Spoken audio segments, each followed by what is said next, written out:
PayFan that operates based on money credited onto a student ID card like this.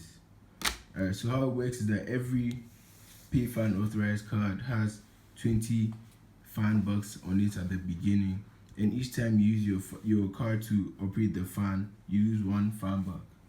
Alright, so here's the code for PayFan, and it will be included in the description, so look out for that. Let's run and see how it works. Alright, so Prince, I'll scan your Lehigh ID card to use the PayFan.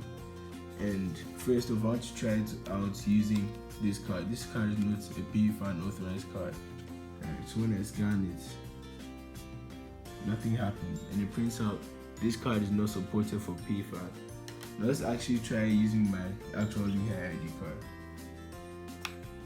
As you can see, the fan is trying to move, but the table is blocking it. Let me lift that up for you.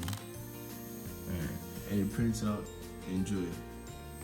Each time you spend 1 fan buck, you get 20 seconds of PayFan fanning.